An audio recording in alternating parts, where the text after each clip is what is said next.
નમસ્કાર. આજના વિડીયો લેક્ચરની અંદર આપ સર્વને આવકારું છું. આપણે આપણી ચેનલ ઉપર ધોરણ 8નો મેથ્સનો સંપૂર્ણ અભ્યાસક્રમ પૂર્ણ કરવાના છીએ. તો આપણે બધા જ વિડીયો મળી રહે તે માટે આપણે આગળ જોતા પહેલાં આપણી ચેનલને સબસ્ક્રાઈબ કરીએ. તો આગળ વાત કરવાની છે સ્વાધ્યાય 1.1ના પ્રશ્ન નંબર 6ને ત્યાંથી. તો પ્રશ્ન નંબર 6 છે, સંખ્યા 6/13 ને -7/16 વ્યસ્ત વડે ગુણો. તો અહીંયા એક સંખ્યા છે 6/13 જેમને -7/16 વ્યસ્ત સંખ્યા વડે ગુણવાની છે.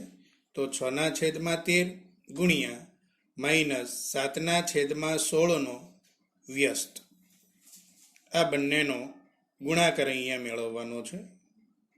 તો થશે 6/13 ગુણ્યા -7/16 વ્યસ્ત. તો આપણે જાણીએ છીએ કે કોઈ પણ સંખ્યાનો વ્યસ્ત મેળવવાનો હોય તો આપેલી સંખ્યાના અંશ અને છેદની અદલા બદલી કરી દેશું. તો અહીંયા -7/16 વ્યસ્ત થશે 16/-7. તો 16 ×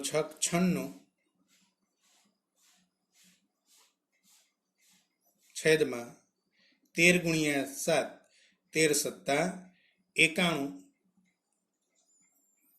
એક પ્લસ અને એક માઇનસ હોવાને લીધે ગુણાકાર થશે માઇનસ.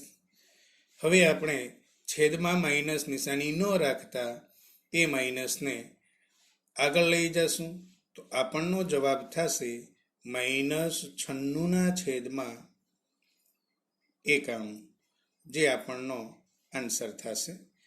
ત્યાર પછી એક્ઝામ્પલ નંબર 7ની વાત કરવાની છે. 1/3 ગુણ્યા 6 ગુણ્યા 4/3 ની 1/3 ગુણ્યા 6 ગુણ્યા 4/3 ની રીતે ગણતરી કયા ગુણધર્મના ઉપયોગથી કરી છે તે જણાવવું. અહીંયા આપણે ગુણાકાર આપેલો છે, તો પહેલી સંખ્યા સાથે છેલ્લી બે સંખ્યાઓના જૂથનો ગુણાકાર કરવાનો છે. તો છેલ્લે બે સંખ્યાઓનું જૂથ છે, અહીંયા પેલી બે સંખ્યાઓના જૂથ સાથે ત્રીજી સંખ્યાનો ગુણાકાર કરવાનો છે. તો અહીંયા દેખીતું છે ગુણધર્મ લાગુ પડેલો છે, જૂથનો ગુણધર્મ. તો આપણનો આન્સર થશે જૂથનો ગુણધર્મ. જૂથનો ગુણધર્મ. ત્યાર પછી પ્રશ્ન નંબર 8 વિશે જોઈએ.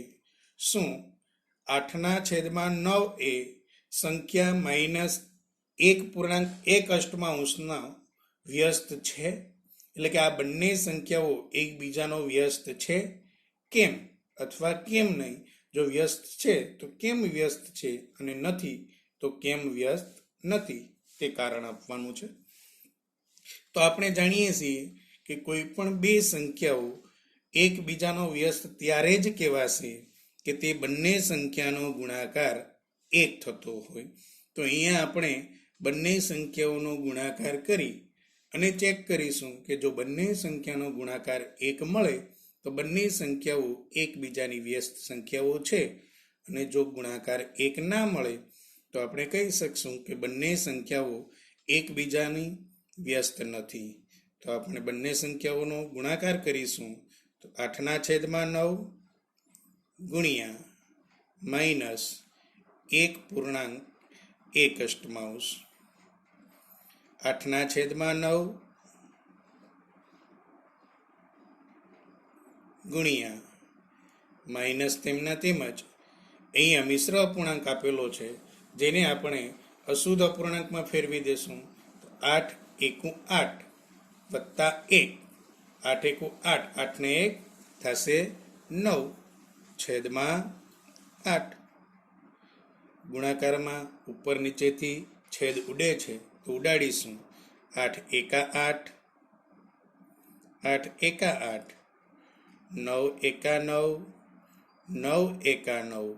અહીંયા 9ની નિશાની માઇનસ હોવાથી એકને પણ માઇનસ લાગુ પડશે. તો થશે 1 એકા 1 માઇનસ 1 ના છેદમાં 1 એકા 1 1. તો મળશે -1, કારણ કે છેદમાં 1 ન લખીએ તો ચાલે. તો અહીંયા આપણે આ બંને સંખ્યાઓનો ગુણાકાર કરતા -1 મળે છે. તો આપણે કહી શકશું કે આ બંને સંખ્યાઓ એટલે કે 8/9 અને -1.1 એકબીજાની વ્યસ્ત સંખ્યાઓ નથી, કારણ કે બંનેનો ગુણાકાર 1 મળતો નથી. તો લાસ્ટમાં આપણે લખી દઈશું. તેથી કહી શકાય કે 8/9 એ સંખ્યા -1.1 નો વ્યસ્ત નથી, કારણ કે તે બંને સંખ્યાઓનો ગુણાકાર 1 નથી, એટલે કે 1 મળતો નથી. ત્યારબાદ વાત કરીએ એક્ઝામ્પલ નંબર 9.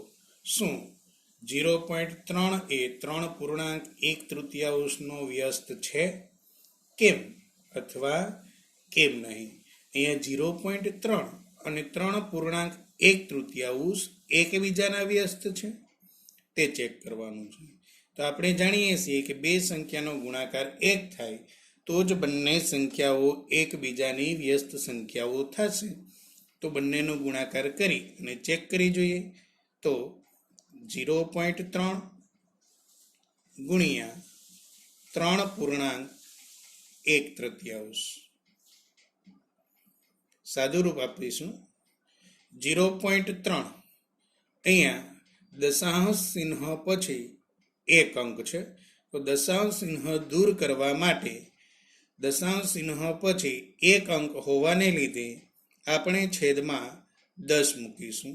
જો દશાંશ ચિહ્ન પછી 2 અંક હોય તો દશાંશ ચિહ્ન દૂર કરવા માટે છેદમાં 100 મૂકવા પડશે.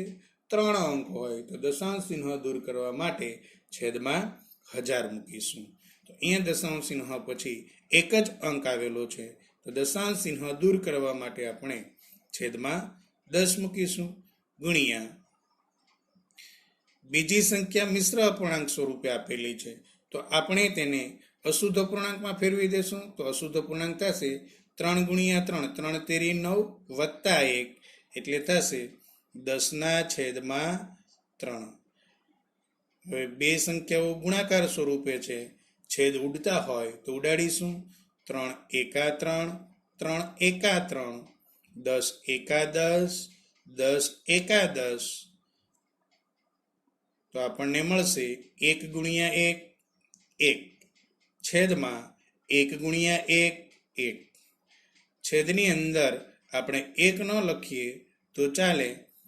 તો અહીંયા આપણે બે સંખ્યાઓ એટલે કે 0.3 અને 3.1 નો ગુણાકાર કરતા 1 મળે છે.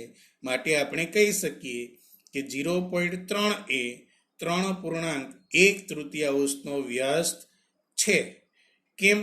તો કે બંને સંખ્યાઓનો ગુણાકાર 1 થાય છે, એટલા માટે. તો આપણે લખી દેશું કે તેથી કહી શકાય કે 0.3 એ 3.1 નો વ્યસ્ત છે, કારણ કે બંને સંખ્યાઓનો ગુણાકાર કરતા આપણને 1 મળે છે. ત્યાર પછી એક્ઝામ્પલ નંબર 10, જેમનો પહેલો પ્રશ્ન છે, એવી સમય સંખ્યા કે જેમનો વ્યસ્ત ન હોય. તો આપણે એવી સમય સંખ્યા લખવાની છે કે જેમનો વ્યસ્ત ન મળે. ન હોય એનો મતલબ ન મળે. તો આપણનો આન્સર થશે 0. આપણનો જવાબ થશે 0, કારણ કે 0નો વ્યસ્ત મળશે નહીં. કારણ કે કોઈ સંખ્યા 0 હોય હવે 0નો વ્યસ્ત આપણે લેવો હોય તો આના છેદમાં કંઈ નહીં તો કેટલા હશે તો કે 1. તો 0ના છેદમાં 1નો વ્યસ્ત શું થશે તો કે કોઈ પણ સંખ્યાનો વ્યસ્ત મેળવવા માટે અંશ અને છેદની અદલા બદલી કરીશું. તો 0ના છેદમાં 1નો વ્યસ્ત થશે 1ના છેદમાં 0, જે અવ્યાખ્યાયિત છે, જે શક્ય નથી. કારણ કે કોઈ પણ સંખ્યાને આપણે 0 વડે ભાગી શકીએ નહીં. અહીંયા છેદની અંદર 0 છે, એનો મતલબ આપણે 1ને 0 વડે ભાગવાના છે, તો અવ્યાખ્યાયિત છે, એનો મતલબ કે આ શક્ય નથી. તો એવી સંખ્યા કે જેનો વ્યસ્ત ન મળે તો આપણનો આન્સર થશે 0. ત્યારબાદ પ્રશ્ન નંબર 2 છે, એવી સમય સંખ્યાઓ કે તેમના વ્યસ્તને સમાન હોય. એટલે કે એવી સમય સંખ્યા લખવાની છે કે તે સંખ્યા અને તેમનો વ્યસ્ત લેવાથી મળતી સંખ્યા તે બંને સમાન થાય. તો આપણનો આન્સર થશે 1. કારણ કે આપણે 1નો વ્યસ્ત લઈએ, 1 આપેલા હોય અને એમનો વ્યસ્ત લખવો હોય તો શું થશે તો અહીંયા 1ના છેદમાં કંઈ નહીં તો કેટલા હશે 1. એમનો વ્યસ્ત લઈએ તો થશે 1ના છેદમાં 1, છેદમાં 1 ન લખીએ તો ચાલે. તો 1નો વ્યસ્ત મળશે 1, તો આપણનો આન્સર થશે 1. તેમજ આવી બીજી સંખ્યા પણ મળશે -1. -1નો વ્યસ્ત લ્યો તો શું થશે તો કે -1ના છેદમાં કંઈ નહીં તો 1 હશે, તો આપણને મળશે 1ના છેદમાં -1. માઇનસ નિશાની ઉપર લઈ જતા થશે -1 છેદમાં 1, છેદમાં -1 ન લખીએ તો ચાલે, તો આપણને મળશે -1. તો -1નો વ્યસ્ત પણ આપણને મળે છે -1. તો આપણના જવાબ 2 થશે. એક તો એક એવી સંખ્યા છે કે જેમનો વ્યસ્ત 1 જ થાય. બીજી પણ એવી સંખ્યા સમય સંખ્યા આપણને મળે છે -1 કે જેમનો વ્યસ્ત લેતા આપણને -1 જ મળે છે. તો આપણનો જવાબ થશે 1 અને -1. ત્યારબાદ પ્રશ્ન નંબર 3, એવી સમય સંખ્યા કે જે તેની વિરોધી સંખ્યાને સમાન હોય. એટલે કે એવી સમય સંખ્યા લખવાની છે કે તેમની વિરોધી સંખ્યા આપણે મેળવીએ તો એ સંખ્યા સાથે સરખી હોય. તો આપણનો આન્સર થશે એવી કઈ સંખ્યા છે કે તે સંખ્યા પોતે અને તેમની વિરોધી સંખ્યા બંને સંખ્યાઓ સમાન થશે. તો વિરોધી સંખ્યા માટે તો આપણે જાણીએ છીએ કે ચિહ્ન બદલવાનું છે. તો ચિહ્ન બદલવાથી સંખ્યા સમાન થાય એવી એક જ સંખ્યા છે કઈ 0. તો આપણનો જવાબ થશે 0. કારણ 0 આપેલા હોય અને એની વિરોધી સંખ્યા મેળવવાની હોય તો 0ની વિરોધી સંખ્યા શું થશે તો કે -0. તો -0 એટલે એ 0 જ થશે. -0 બરાબર શું થશે 0. તો એવી સમય સંખ્યા કે જેની વિરોધી સંખ્યા તેને સમાન હોય તો આપણનો આન્સર મળશે 0. ત્યાર પછી પ્રશ્ન નંબર 11 અને સ્વાધ્યાય 1.1 નો લાસ્ટ પ્રશ્ન છે. નીચેની ખાલી જગ્યા પૂરો.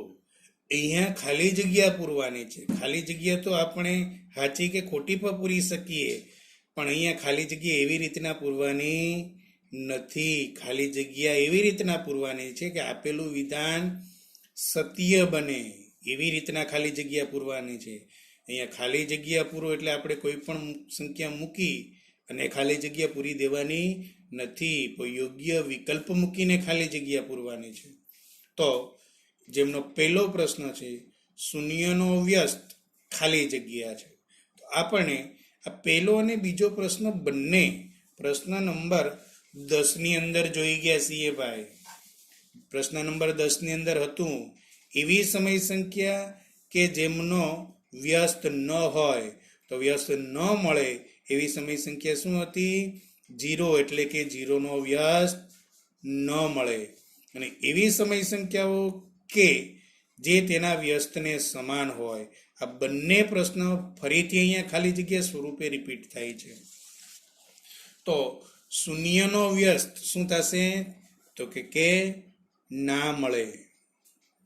શૂન્યનો વ્યસ્ત ન મળે. ત્યાર પછી બીજો પ્રશ્ન છે સંખ્યાઓ ખાલી જગ્યા અને ખાલી જગ્યા પોતાના જ વ્યસ્ત છે. તો આપણનો આન્સર થશે 1 અને -1. ઘણા વિદ્યાર્થી કહેશે કે સાહેબ -1 અને બીજી ખાલી જગ્યામાં 1 તો પણ ચાલશે. તો એવી બે સંખ્યાઓ કે જેમનો વ્યસ્ત પોતે જ મળે છે તો સંખ્યાઓ 1 અને -1 પોતાના જ વ્યસ્ત છે. ત્યારબાદ પ્રશ્ન નંબર 3 -5 ની વ્યસ્ત સંખ્યા. તો વ્યસ્ત સંખ્યા મેળવવા માટે આપણે અંશ અને છેદની અદલા બદલી કરીશું. તો -5 ના છેદમાં કેટલા હશે ભાઈ? તો કે 1. તો એમનો વ્યસ્ત શું થશે? તો કે 1 ના છેદમાં -5. માઇનસ નિશાનીને આગળ પર લખી શકો તો આપણનો આન્સર -1 ના છેદમાં 5 પણ લખી શકો તમે ખાલી જગ્યાની અંદર. ત્યાર પછી પ્રશ્ન નંબર 4 ખાલી જગ્યા છે 1 ના છેદમાં x ની વ્યસ્ત સંખ્યા. તો વ્યસ્ત સંખ્યા માટે અંશ અને છેદની અદલા બદલી કરીએ તો x ના છેદમાં 1. તો છેદમાં 1 ન લખીએ તો ચાલે. બે સંખ્યાઓનો ગુણાકાર હંમેશા ખાલી જગ્યા જ હોય. બે સમય સંખ્યાઓનો ગુણાકાર હંમેશા ખાલી જગ્યા જ હોય. તો બે સમય સંખ્યાઓનો ગુણાકાર હંમેશા સમય સંખ્યા જ હોય. તો ખાલી જગ્યાની અંદર આવશે સમય સંખ્યા.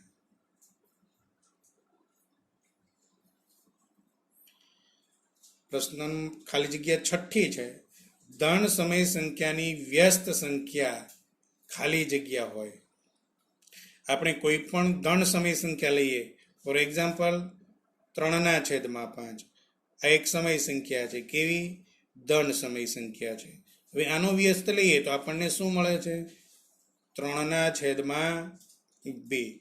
એ સમય સંખ્યા પણ કેવી મળી છે ભાઈ આપણને? તો કે ધન જ મળી છે.